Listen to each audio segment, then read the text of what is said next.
So the battle of David and Goliath continues. It's actually turning into more of a war. We know the battle was won at JFK 8 in Staten Island, and now Goliath is seeking extra legal measures. At ALB1, which is an Amazon warehouse just outside of Albany, New York, they're about to hold an election, and predictably, Amazon is sending the goons to union bust as usual. One worker took a picture of ALB1's anti-union headquarters and discovered just how good these union busters are living. They caught a photo of a whiteboard where they had been writing some interesting things. Let's get into that. Here's a picture tweeted by Seth Goldstein, who's a lawyer for the Amazon Labor Union. He said, an inside look at Amazon's ALB1 union busting headquarters. This is where anti-union consultants, who each get paid thousands of dollars daily by Amazon, strategize about how to kill the Amazon labor movement. These consultants dress like workers in an attempt to not stand out, and you can see them there in their neon vests. And if you zoom in close enough, you can actually read the words on the whiteboard. So recommendations on their list for dining options while they're in town include casual restaurants like Ted's Fish Fry, but also more expensive options like Delmonico's for steak, according to the whiteboard, or 677 Prime, which according to its website is upstate New York's premier steakhouse and offers a $179 A5 Japanese Wagyu filet, $40 per ounce snow-aged Japanese Wagyu, and caviar for $165 on its menu. And Seth, the lawyer for the Amazon Labor Union, summed this up pretty well on Twitter. He said, they're trying to look like the workers, but they're not like the workers. They make $3,200 a day. They're worried about steak and all the good places to eat, and our members can't afford it. They don't have a living wage. What's written on the whiteboard gets really cringe. They wrote a bunch of hashtags under a cartoon bee drawing. I'm not sure what is going on here. Hashtag be kind, hashtag positive vibes, hashtag be thankful, and hashtag Bayhive? Beyonce, if you're watching, please denounce union busting publicly, because I don't think these are your people. ALB1 will have its union election on October 12th. In the months leading up to the election, Amazon has been playing pretty dirty with its staffers. On the same day that they filed and triggered the union election, the lead organizer was given a written complaint, a warning for taking photos of safety violations. Let's watch this. You can't write me up for something you haven't done a full investigation on.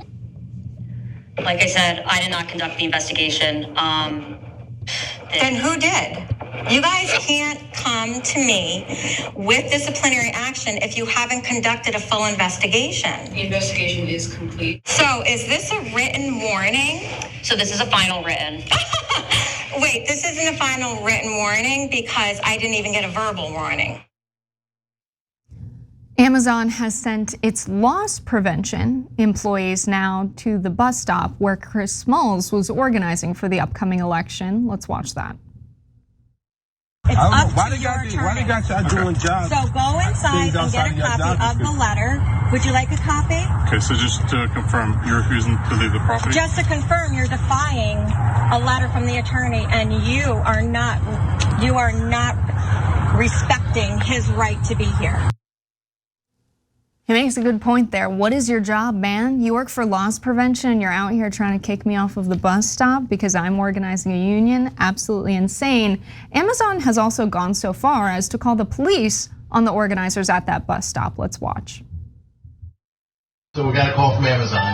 You guys are kind of contesting this bus area thing here. All right, so just a little bit of history on that. I've been here since this was a cornfield for 40 years. So when Amazon built this facility, they built this shelter, okay? It doesn't say CDT on it. It's not a public access shelter, okay? So they basically built it at their own expense. New York State penal law states that if you knowingly remain on a premise unlawfully, then you can be charged with a violation. It's called trespass.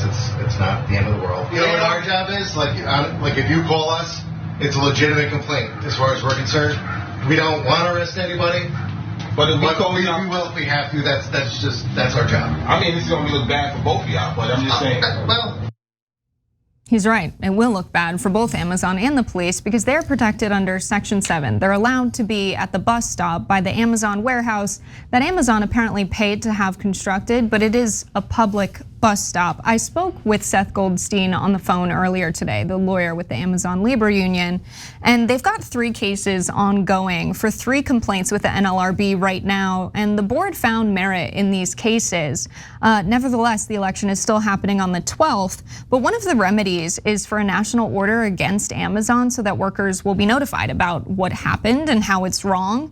And a really interesting remedy, and the board has never gone for such a sweeping remedy, is to order management training for union rights at every Amazon facility in the country. And so it's interesting, they have done things like this before. They've done anti-harassment trainings as remedies over Zoom. So surely they can order a union rights training because what Amazon is doing deserves a remedy in equal proportion. All of those workers should receive a union rights training. So those are my thoughts on that. Waz, I would love to know yours.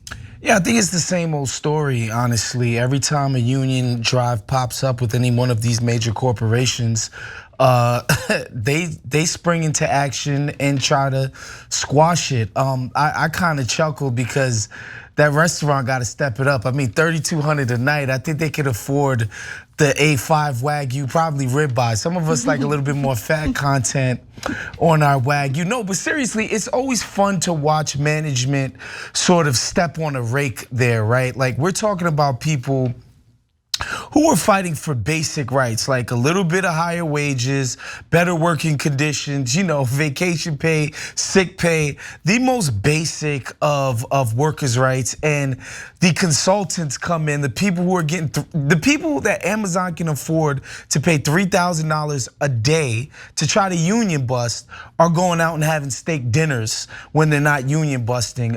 It's just the type of faux pas that I think will, sow even more dissent amongst the working people in Amazon. So it's nice to see that they, these fools don't know what they're doing.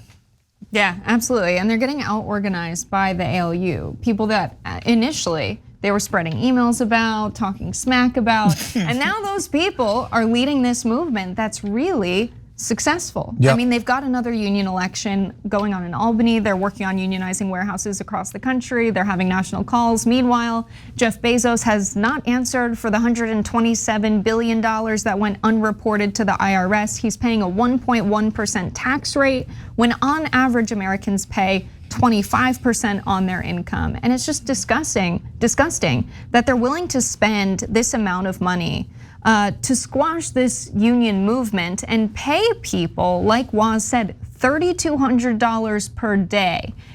If you are questioning whether or not it's worthwhile for workers to join a union, there's a reason they are spending this much money to stop the union effort. Because their profits are at stake here. They don't want to pay workers fair wages. They want to keep those margins high, and they're willing to do anything to prevent workers from getting a union. If there's one thing that demonstrates how powerful unions are, look at how vehemently Amazon is fighting against them. Yeah, and I think a lot of it is also ideological. It's not that this would make such a dent in Amazon's profits. It's just the idea that the powers that be see this as antithetical to everything that they're about. They're not gonna be pushed around by people that they see as beneath them. And so they're gonna fight this tooth and nail. This wouldn't be some massive profit hit to one of the richest companies literally that's ever existed, right? They're just like, no, we're not gonna take crap from a bunch of people who are below us in our station. And I think that's what most of this fight is about. Yeah, I think that's a really good point. They can absolutely afford to pay these people well above a living wage. Come on. They're making so much money. Have you seen that guy's boat? Yeah, absolutely. And I think you're right. They're afraid of worker power. It is political. They want to keep class divisions as they are in the United States. And they're definitely threatened by people like Chris Smalls, like Derek, and like the leaders of the Amazon labor movement, Gerald and Jordan, because these guys are going around the country all summer talking about a general strike and what would happen if workers across the country realize their power when they come together, because they see that things that are going on in our country are not working for everyday people. They see our rights being stripped away. And if workers come together and withhold their labor and they're organized, guess what? now they're hitting the people where it really hurts, in their pockets, and that's how they realize their power. And by the way, this is the only thing these people respond to. They're not gonna, out of the goodness of their heart, say, oh, we're making record profits. Why don't we just make it rain and let the profits, sort of drizzle down on our little workers? No, they're not gonna do that out of the goodness of their heart. They only respond to power in kind. And so this is the only way to do this. So it's nice to see. Thanks for watching the Young Turks. Really appreciate it. Another way to show support is through YouTube memberships. You'll get to interact with us more. There's live chat emojis, badges. You've got emojis of me, Anna, John, JR. So those are super fun. But you also get playback of our exclusive member-only shows and specials right after they air. So all of that, all you gotta do is click that join button right underneath the video. Thank you.